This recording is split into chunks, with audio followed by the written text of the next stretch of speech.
Bismillahirrahmanirrahim. Assalamualaikum warahmatullahi wabarakatuh. Alhamdulillahirrabbilalamin.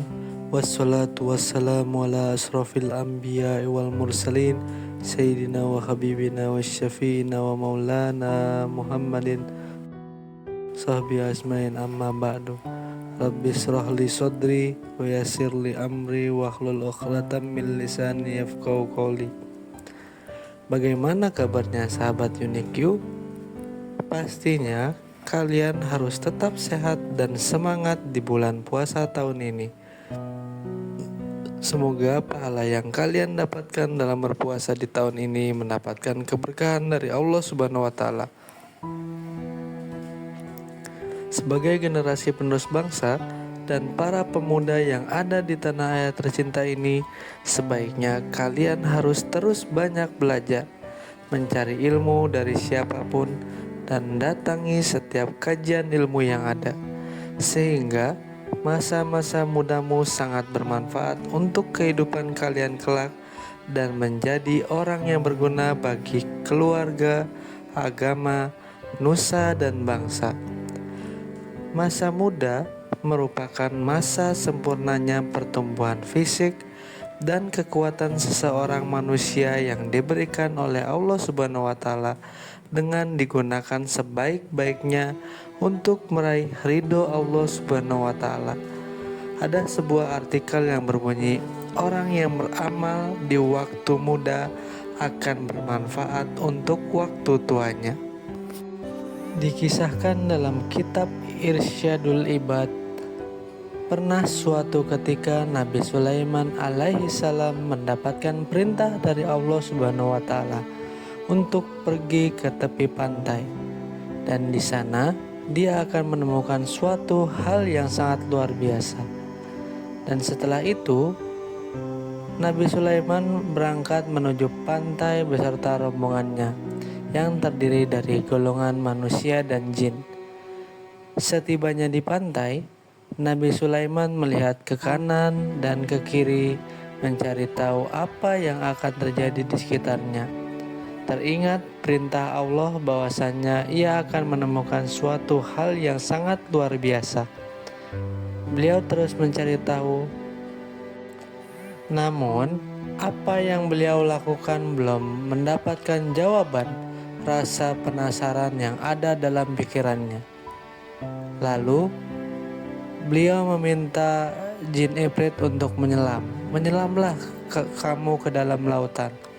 Lalu katakan kepadaku apa yang kamu lihat di dalam sana. Lalu Ifrit pun menyelam ke dalam laut, mencari tahu apa yang terjadi di dalamnya. Beberapa waktu kemudian Ifrit pun muncul ke dasar laut dan menghadap kepada Nabi Sulaiman. Wahai Nabiullah, sesungguhnya saya sudah menyelam ke dalam laut yang sangat dalam. Saya mencari tahu apa yang terjadi ke sana dan kemari, namun saya tidak menemukan apapun di dalam sana. Ucap jin Ifrit memberi informasi kepada Nabi Sulaiman alaihissalam. Lalu Nabi Sulaiman menyuruh untuk menyelamlah kamu ke dalam laut lagi. Lalu datanglah kepadaku serta beritahu apa yang sebenarnya terjadi. Lalu jin Ifrit pun melakukan itu kedua kalinya. Menyelamlah jin Ifrit ini, dan selang beberapa waktu jin Ifrit pun muncul dan menghadap kepada Nabi Sulaiman. Apa yang dikatakan jin Ifrit ini sama seperti perkataan yang pertama tadi. Masih belum puas dengan apa yang dikatakan jin Ifrit, Nabi Sulaiman pun memerintahkan Asif Barkia. Penjelasan sedikit tentang Asif Barkia. Asif Barkia dialah seorang waliullah yang doanya langsung diijabah oleh Allah Subhanahu wa taala, dan dia pun yang memindahkan singgasana Ratu Balqis ke dalam istana Nabi Sulaiman dengan sekejap mata.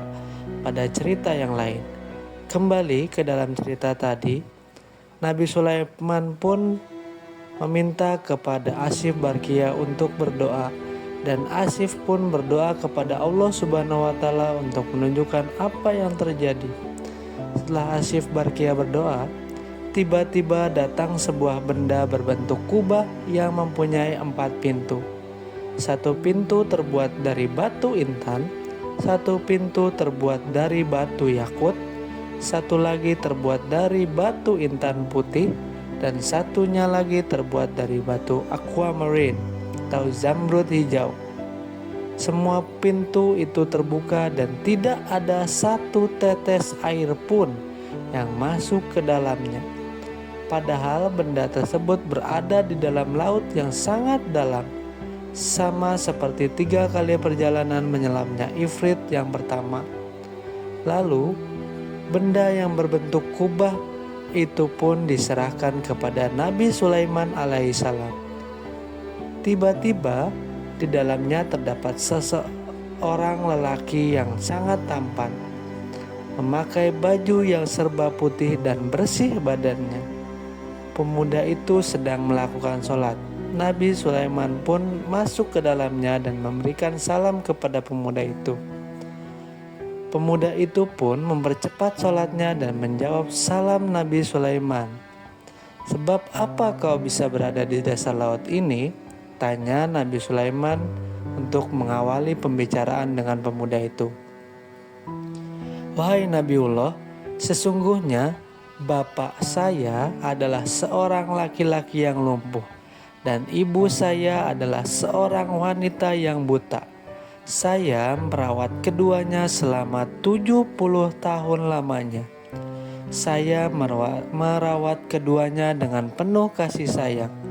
Ketika ajal menjemput ibu saya dan berdoa kepada Allah, 'Ya Allah, panjangkanlah umur anakku dalam keadaan selalu takwa kepadamu.' Dan ketika ayahnya wafat, dia pun berdoa kepada Allah, 'Ya Allah, tempatkanlah anakku ini di tempat yang tidak ditemukan oleh syaitan.'" Cerita pemuda itu kepada Nabi Sulaiman. Sejenak keduanya pun terdiam. "Setelah saya memakamkan kedua orang tua saya berjalan-jalan ke tepi pantai untuk menghilangkan kesedihan saya. Lalu saya melihat kubah yang sangat bercahaya.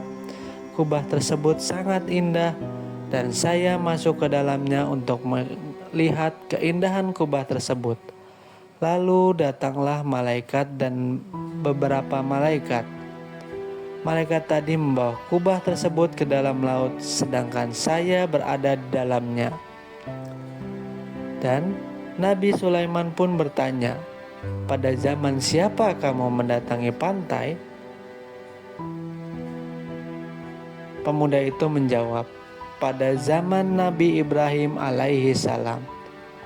Sejenak Nabi Sulaiman pun terdiam, mengingat kembali sejarah yang telah lalu. Begitu terkejutnya Nabi Sulaiman ketika mengetahui bahwa jarak zamannya dengan zaman Nabi Ibrahim adalah 2400 tahun. Begitu panjang umur pemuda ini, dan anehnya lagi dia tidak dijumpai satu helai rambutnya pun yang beruban.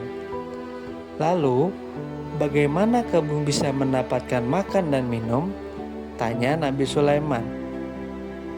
Pemuda ini pun menjawab, "Wahai Nabiullah, setiap hari datang kepadaku seekor burung yang membawakanku makanan sebesar kepala manusia. Dan saya memakannya, saya merasakan kenikmatan yang belum pernah saya rasakan di dunia. Setelah saya memakannya, saya tidak lagi merasakan lapar, haus, gerah, dingin, dan sifat-sifat yang dirasakan oleh manusia pada umumnya. Dan serta saya juga tidak merasakan kesepian." Jawab pemuda itu kepada Nabi Sulaiman. Nabi Sulaiman pun bertanya kembali, "Maukah kamu ikut denganku di kerajaanku atau kamu ingin kembali kepada tempatmu?" Pemuda ini pun menjawab, "Wahai Nabiullah, tolong kembalikan aku ke tempat semula." Lalu Nabi Sulaiman pun memerintahkan Asyif Barkia untuk mengembalikan pemuda itu ke tempat semula. Dan pada saat itu juga pemuda itu hilang dari pandangan Nabi Sulaiman dan rombongannya. Hikmah yang dapat kita ambil dari cerita yang Bapak sampaikan tadi, yaitu pemuda ini memanfaatkan masa mudanya dengan melakukan amal soleh kepada orang tuanya, yang dimana mungkin para pemuda lain sibuk dengan permainan games di handphone dan tabletnya. Tetapi pemuda ini malah merawat orang tuanya sampai wafat. Dia rela meredam hawa nafsunya untuk melakukan amal ibadah kepada orang tuanya. Dan Allah ridho kepada pemuda seperti ini. Jadinya ketika ia sudah dewasa, dia mendapatkan keberkahan yang diperoleh ketika mudanya. Karena ada dalam salah satu hadis juga dijelaskan bahwa ada 3 doa yang sangat mustajab, yaitu 1. Doa orang yang dizolimi, 2. Orang yang sedang berpergian, dan terakhir adalah doa orang tua kepada anaknya. Hadis riwayat Ibnu Majah. Cukup sekian yang bisa Bapak sampaikan pada kesempatan kali ini. Sampai jumpa di cerita hikmah Ramadan SDIT Baitul Jihad lainnya. Assalamualaikum warahmatullahi wabarakatuh.